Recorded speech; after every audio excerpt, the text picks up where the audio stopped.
नमस्कार, आप देख रहे हैं एबीसी इंडिया। मैं अमित भोबिया। दोस्तों, आज हम बात करेंगे सफेद मूसली की खेती के बारे में। मैं आपको सबसे पहले बताऊंगा जमीन के पीएच और एरिया के तापमान के बारे में। फिर हम बात करेंगे खेत की तैयारी कैसे करें। फिर हम बात करेंगे मूसली की अच्छी किस्मों के बारे में। फिर हम बात करेंगे प्रति एकड़ बीज कितना डालें। फिर हम बात करेंगे बिजाई करने के तरीके के बारे में। फिर हम बात करेंगे खाद और सिंचाई के बारे में। फिर हम बात करेंगे बीमारी और समाधान के बारे में। फिर हम बात करेंगे हार्वेस्टिंग कब और कैसे करनी है। फिर हम बात करेंगे कमाई और खर्चे के बारे में। और आखिर में आपके लिए सवाल होगा कि बुआई का सही समय क्या है। मैं आपको पहले जो 2-4 पॉइंट बताऊंगा उन्हीं में समय बता दूंगा, लेकिन थोड़ा सा पर्दे के पीछे करके बताऊंगा, तो आपको सही अंदाजा लगाना है कि कौन सा महीना इसकी बुआई के लिए सबसे सही समय है। तो वीडियो की शुरुआत करें इससे पहले आप लोग जल्दी से चैनल को सब्सक्राइब कर लें, बेल आइकन को दबा लें और इसी के साथ साथ ऑल के ऊपर क्लिक कर लें और मुझे इंस्टाग्राम पर जाकर फॉलो कर लें। तो शुरू करते हैं दोस्तों। तो सबसे पहले बात करते हैं जमीन के पीएच और एरिया के तापमान के बारे में। जमीन का पीएच जो है वो 6.5 से 8.5 के बीच में हो चल जाएगा। मिट्टी जो है वो लाल मिट्टी हो, दोमट मिट्टी हो, हल्की रेतीली मिट्टी हो या फिर काली मिट्टी हो चल जाएगा। और अगर पानी ज़्यादा रुकता है मिट्टी में तो आप मेड़े बनाकर इसकी बुआई कर सकते हैं, और अगर मिट्टी में ज़्यादा पानी नहीं रुकता तो आप सीधी भी इसकी बुआई कर सकते हैं। अब रही बात तापमान की, तो अगर जब आप बुआई कर रहे हैं उस वक्त का तापमान चाहिए 30 डिग्री से 40 डिग्री के बीच का, और जब आप हार्वेस्टिंग कर रहे हैं तब इसका तापमान होना चाहिए 20 डिग्री से 25 डिग्री के बीच का। अब बात करते हैं खेत की तैयारी कैसे करें। सबसे पहले आप प्रति एकड़ 80 क्विंटल गोबर की खाद खेत में छिड़क दीजिए। उसके बाद में खेत के अच्छे से गहरी जुताई कीजिए। फिर आप खेत के अंदर पानी लगा दीजिए। जब पानी सूखने लगे और जमीन में नमी हो उस टाइम आप खेत के अंदर 100 किलो एसएसपी, 50 किलो एमओपी और 100 किलो बोन मील पाउडर छिड़क दीजिए और रोटावेटर से उसे मिक्स कर दीजिए। थोड़ी मिट्टी भुरभुरी हो जाए, अच्छे से मिक्स कर दीजिए। आपका खेत अब रेडी है बुआई के लिए। अब बात करते हैं सफेद मूसली की अच्छी किस्मों के बारे में। RCA 2, 16, 36, 20, 23, 37 और CT 1 ये RAU उदयपुर की वैरायटियां हैं। आप इनका इस्तेमाल कर सकते हैं, इनका प्रोडक्शन बहुत अच्छा निकलता है। 2 वैरायटी है MDB 13 और MDB 14, ये मां धंतेश्वरी हर्बल रिसर्च सेंटर की वैरायटियां हैं। इनके अंदर खासियत ये है कि अगर आपके एरिया में फंगस ज़्यादा है तो आप इन वैरायटियों का इस्तेमाल कर सकते हैं। 2 वैरायटी है जवाहर सफेदा मूसली 405 और राज विजय सफेदा मूसली 414। ये राजमाता विजय राजे सिंधिया कृषि विश्वविद्यालय की वैरायटियां हैं। ये भी काफ़ी अच्छा परफॉर्मेंस दे रही हैं मार्केट के अंदर, तो आप इनका इस्तेमाल भी कर सकते हैं, क्वालिटी अच्छी है इनकी। अब बात करते हैं प्रति एकड़ बीज कितना डालें। तो इसका बीज कुछ इस प्रकार का होता है। गुच्छे आएंगे, आपको क्या करना है 2-2 या 3-3 आपको पनखुड़ियां उनकी अलग कर लेनी है। फिंगर होती हैं, तो आपको क्या करना है, जैसे एक गुच्छे में 6 फिंगर हैं तो आप उसके 2-2 के ज्वाइंट काट लीजिए। ये आपके कितने हो गए, 3 बीज हो जाएंगे। तो जैसे कोई भी फिंगर है वो अकेली नहीं लग पाएगी, उसका जो ज्वाइंट है ना वो उसके साथ होना चाहिए। जैसे 5 हैं, इनमें से ऐसे कट मारा तो इसका ज्वाइंट अलग हो गया, इसका ज्वाइंट अलग हो गया। वैसे इस ज्वाइंट को आपको बरकरार रखना है और फिर ये लगेंगे। आपको 43,560 पौधों की आवश्यकता है, या फिर यूं कहें कि 43,560 फिंगर वाले ये ज्वाइंट्स हैं या फिंगर हैं, इनकी आवश्यकता है।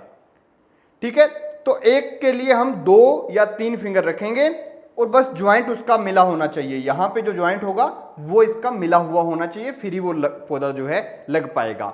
एवरेज माना जाता है कि 450 किलो बीज 1 एकड़ के लिए काफी होता है, और बाकी वैरायटियों पे भी डिपेंड करता है।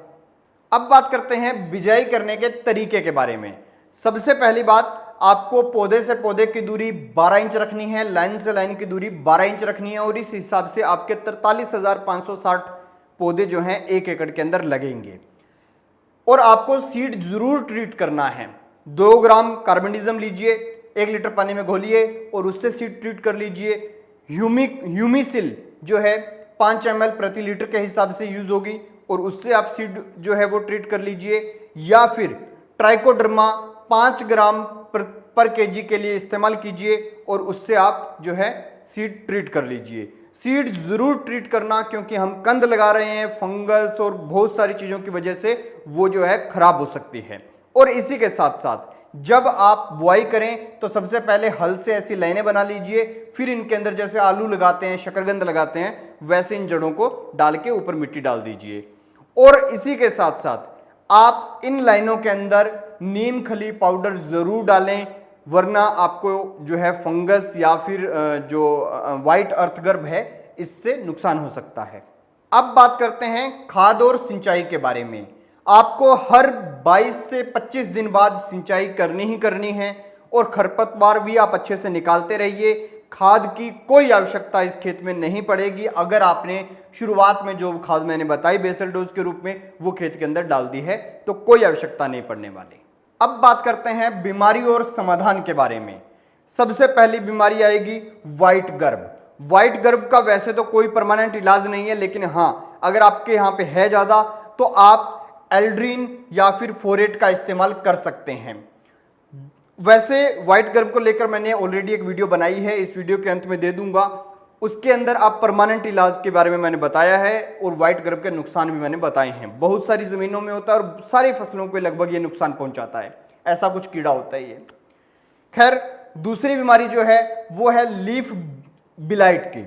इसके अंदर क्या होगा, पौधा धीरे धीरे येलो होगा, फिर एकदम डेड हो जाएगा। एक होता है रेड स्पॉट। इसके अंदर रेड स्पॉट इस बीमारी का नाम है, लेकिन इसके अंदर कई बार ब्लैक स्पॉट भी हो जाते हैं, येलो स्पॉट भी हो जाते हैं, रेड स्पॉट भी होते हैं, यानी कि लीफ के अंदर धब्बे पड़ने शुरू हो जाते हैं। इन दोनों का एक ही इलाज है, बवास्टिन सॉल्यूशन जो है 1 ग्राम प्रति लीटर के अंदर डाल के स्प्रे कर दीजिए, ये ठीक हो जाएगा।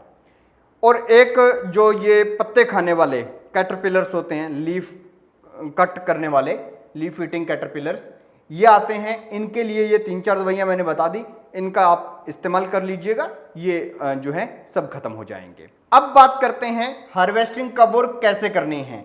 जब ऊपर से पत्ते पीले होने शुरू हो जाएं और सूखकर गिरने लग जाएं, और उसी के साथ साथ जो आप खोद कर देखेंगे तो जो जड़ है वो गहरी भूरे रंग की या थोड़ी डार्क होनी शुरू हो जाए, तब आप समझ लीजिए आपकी फसल हार्वेस्टिंग के लिए तैयार है।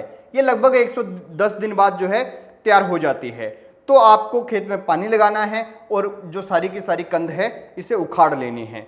उखाड़ेंगे तब आपको 1 एकड़ के अंदर लगभग 20 से 25 क्विंटल ये जो है जड़ें आपको मिल जाएंगी। फिर आपको क्या करना है, इन्हें अच्छे से धोना है। धोने के बाद इनके ऊपर का छिलका उतार लेना है, अंदर से कुछ सफ़ेद इस तरह से निकल जाएंगी। ये निकल जाए तब आपको इन्हें सुखा देना है। 4 से 5 दिन इन्हें धूप के अंदर सुखाना है। सुखाने के बाद ये जो 20 से 25 क्विंटल मटेरियल आपके यहाँ पे निकला है, ये 350 से 400 किलोग्राम मटेरियल ही रह जाएगा। और इस मटेरियल को आपको सेल करना है, जो वास्तविक और जो उपयोग में आने योग्य सफेद मूसली है। अब बात करते हैं कमाई और खर्चे के बारे में। आज के टाइम में सफेद मूसली का जो होलसेल प्राइस है वो क्वालिटी के हिसाब से कम 500 रुपए मान लीजिए, और ज्यादा से ज्यादा आप 950 और 1000 रुपए के करीब इसे मान लीजिए। अगर हम मानते हैं कि कम से कम रेट हमारी खराब क्वालिटी है, कम से कम रेट भी हमें मिलेगा, तो 500 रुपए किलो हमें मिलेगा। और हमारे पास प्रोडक्शन कम से कम अगर होगी तो 350 किलो तो हो ही जाएगी।